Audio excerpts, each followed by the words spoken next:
সবাইকে সুমনস গ্রামার ওয়ার্ল্ডের পক্ষ থেকে আরও একবার স্বাগত জানিয়ে আজকের ভিডিওটি শুরু করছি। তো আজকের ভিডিওতে আপনাদের জন্য আলোচনায় থাকছে সমাজসেবা অধিদপ্তরের ইউনিয়ন সমাজকর্মী পদের লিখিত পরীক্ষার ফলাফল কবে নাগাদ প্রকাশিত হচ্ছে এবং একই সাথে আলোচনায় থাকবে যে কারা কারা এই পরীক্ষাটির ভাইবা পরীক্ষার জন্য প্রস্তুতি গ্রহণ করবেন এবং জেলা ভেদে এর কাটমার্ক কত হতে পারে সেই ব্যাপারটিও আলোচনায় থাকছে এবং একই সাথে ভাইবার জন্য আসলে কোন কোন বিষয়গুলোর উপর গুরুত্ব আরোপ করতে হবে বা কোন কোন টপিক থেকে ভাইবার জন্য প্রস্তুতি নিতে হবে, তো সেই ব্যাপারটি নিয়ে আলোচনা করব। তো প্রথমে আমি আলোচনা করি যে আসলে এই রেজাল্টটা কবে প্রকাশিত হবে সেটা নিয়ে। তো দেখুন, অধিকাংশ ক্ষেত্রেই দেখা যাচ্ছে যে সমাজসেবার গত যে পরীক্ষাগুলো অর্থাৎ ফিল্ড সুপারভাইজার সহ অন্যান্য পরীক্ষাগুলো হয়েছিল, তো সেখানে আমরা দেখেছি প্রায় এক সপ্তাহ বা 10-12 দিনের মধ্যে কিন্তু রেজাল্টটা প্রকাশিত হয়েছে। তো আমরা আশাই করতে পারি যে এক সপ্তাহ বা সর্বোচ্চ 10 থেকে 12 দিনের মধ্যে আপনার রেজাল্টটি প্রকাশিত হবে। এবং দ্বিতীয় যে ব্যাপারটি নিয়ে আলোচনা করব যে কারা আসলে এই পরীক্ষার টিকবেন এবং ভাইবার জন্য প্রস্তুতি নেবেন বা কাটমার্কটা কত হতে পারে। তো আমি বলি যে এখানে উপস্থিতি কিন্তু খুব কম, অর্থাৎ অধিদপ্তর থেকেই আসলে আমরা তথ্যটি জানতে পেরেছি যে মাত্র 35% পরীক্ষার্থী এখানে উপস্থিত হয়েছিল। এবং যারা আপনারা পরীক্ষা দিয়েছেন অবশ্যই দেখবেন যে কোনো একটা রুমে 24-25 জন পরীক্ষার্থী আসন থাকলেও দেখবেন 6 থেকে 7 জন, কোনো কোনো রুমে 2 থেকে 2 জন উপস্থিত হয়েছিল। তো যাই হোক, আসল কথায় আসি যে এই পরীক্ষাটা অনেক সহজ হয়েছে। সবাই আপনারা বলা বলি করতেছেন যে এটা অনেক সহজ পরীক্ষা হয়েছে, এত সহজ পরীক্ষা, তারপরে আবার সময় দিয়েছিল 90 মিনিট, যার কারণে সবাই ভালো করেছে, বিশেষ করে ম্যাথ, ইংলিশ, বাংলা, সাধারণ জ্ঞান। মোট কথা যার কাছেই শোনা হচ্ছে পরীক্ষা কেমন হয়েছে, ভালো হয়েছে। তো সর্বনিম্ন 50-52 এমন কিন্তু অনেকেই পেয়েছে। এবং যারা একটু ভালো পরীক্ষার্থী বা যাদের প্রিপারেশনটা ভালো ছিল তারা কিন্তু সবাই 60+ মার্ক পেয়েছে। এবং অধিকাংশ যে মার্কটাতে আটকে আছে সবাই, সেটা কিন্তু 53-54-55, অর্থাৎ 53-54-55 এই মার্কের প্রার্থী বেশি। তো এটা যেহেতু জেলাভিত্তিক একটা পরীক্ষা, তো এখানে কোনো কোনো জেলাতে দেখবেন আপনার 57 থেকে 60-এর মধ্যে এর কাটমার্ক হবে, আবার কোনো কোনো জেলাতে 60+ কাটমার্ক হতে পারে, আবার কোনো কোনো জেলাতে কিন্তু 50-52 কাটমার্ক হতে পারে।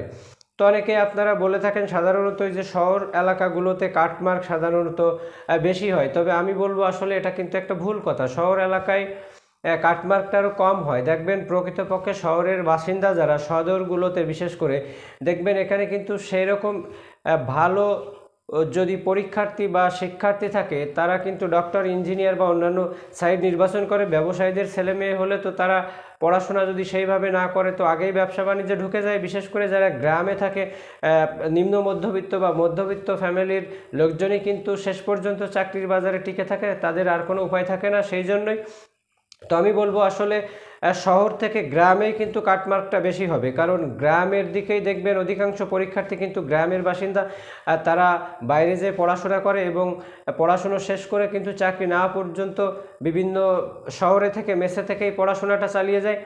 তো যাই হোক, আমি বলবো যে আপনার জেলাভেদে আপনি যদি 55+ মার্ক অবটেইন করেন তো আপনার প্রিপারেশন নেওয়া উচিত। তো এখন আলোচনা করব আসলে কোন কোন টপিক থেকে আপনি প্রিপারেশনটা নেবেন। তো প্রথমেই বলবো যে আপনি যে সাবজেক্টের স্টুডেন্ট হন না কেন, অবশ্যই আপনার নিজের সাবজেক্ট সম্পর্কে একটা সম্যক ধারণা থাকবে, অর্থাৎ আপনার বেসিক সম্পর্কে। আপনি যদি হিসাব বিজ্ঞানের স্টুডেন্ট হন তো অবশ্যই হিসাব বিজ্ঞান সম্পর্কে ধারণা থাকতে হবে। ইংলিশ, বাংলা যে সাবজেক্টেরই হন না কেন, আপনার নিজের পঠিত বিষয়, নিজের যে সাবজেক্টে অনার্স মাস্টার্স করছেন অবশ্যই তার রিভিশন দিবেন।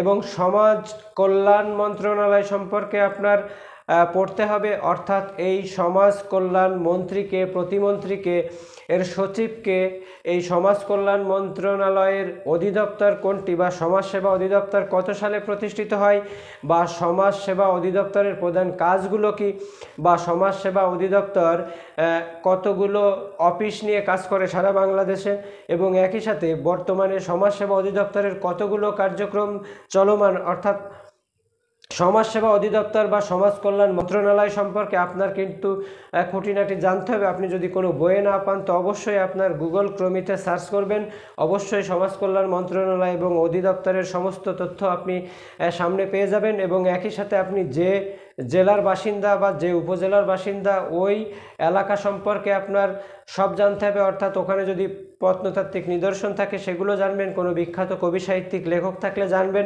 বর্তমান সময়ে কোনো এমপি মন্ত্রী থাকলে তাদের সম্পর্কে জানবেন।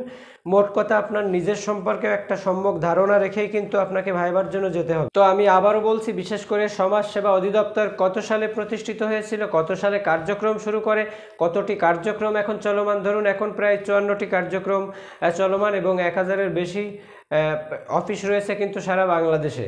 এবং এটা 1961 সালে প্রতিষ্ঠিত অধিদপ্তরটি। এই সমাজ কল্যাণ মন্ত্রণালয় প্লাস অধিদপ্তর, এদের অতীত ইতিহাস, বর্তমান কার্যক্রম এবং বিশেষ করে যে সামাজিক নিরাপত্তা বিধান করা, অর্থাৎ এই সমাজ সেবা অধিদপ্তরের প্রধান কাজটি, অর্থাৎ আমাদের পোস্টটা দেখতে হবে, আমাদের পোস্টটা কিন্তু সমাজ সেবা অধিদপ্তরের ইউনিয়ন কর্মী, অর্থাৎ সরকার যে এই সমাজ কল্যাণ কার্যক্রমগুলো চালিয়ে যাচ্ছে তার একদম তৃণমূল পর্যায়েই কিন্তু একজন ইউনিয়ন কর্মীর কাজ। অর্থাৎ একটা ইউনিয়নে এই সমাজ সেবা অধিদপ্তরের যতগুলো কার্যক্রম আছে সেই কার্যক্রম কিন্তু সবই সম্পাদন করেনি একজন ইউনিয়ন সমাজকর্মী। এবং এই যে কার্যক্রমের মধ্যে যে কার্যক্রমগুলো, বিশেষ করে বয়স্ক ভাতা, বিধবা ভাতা, উপবৃত্তি প্রদান, মুক্তিযোদ্ধা ভাতা, তার মানে সামাজিক নিরাপত্তা বিধানের জন্য যত কার্যক্রম আছে বা বিভিন্ন সদর হসপিটালগুলোতেও এদের কার্যক্রম রয়েছে। তো মোট কথা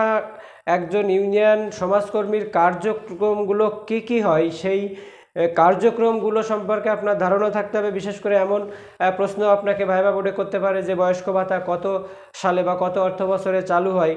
এই বয়স্ক ভাতা অবশ্য 97-98 সালে এটা কার্যক্রম হয়। বিশেষ করে বিধবা ভাতা বা স্বামী পরিত্যক্ত দুস্থদের ভাতা এটা শুরু হয় 98-99 অর্থ বছরে। তো এই জাতীয় কোশ্চেন, এছাড়াও যে সমাজ কল্যাণ মন্ত্রণালয় থেকে এই অধিদপ্তর বিশেষ করে যুব উন্নয়ন প্রশিক্ষণ প্রদানও করে থাকে, বিশেষ করে ড্রাইভিং বা কম্পিউটার প্রশিক্ষণ। মোট কথা আপনাকে সমাজ কল্যাণ মন্ত্রণালয় অধিদপ্তরের কার্যক্রম এবং একজন ইউনিয়ন সমাজকর্মীর কার্যক্রম সব কিছুই জানতে হবে। তবে আমি বলবো চাকরিটি যদি পান অবশ্যই হাতছাড়া করবেন না, কারণ এই চাকরিটি এখানে প্রমোশনের সুযোগ আছে, অর্থাৎ 5 বছর পরে কিন্তু আপনি ফিল্ড সুপারভাইজার এবং তার 8 বছর পরে যে কিন্তু আপনি উপজেলা সমাজসেবা অফিসার হওয়ার সুযোগ পাবেন। তো আজকের মতো এ পর্যন্ত। আরও কিছু জানতে চাইলে অবশ্যই কমেন্ট করবেন, ভিডিওটি ভালো লাগলে একটি লাইক দিবেন, চ্যানেলটি নতুন দেখে থাকলে সাবস্ক্রাইব করে সাথেই থাকবেন। ধন্যবাদ।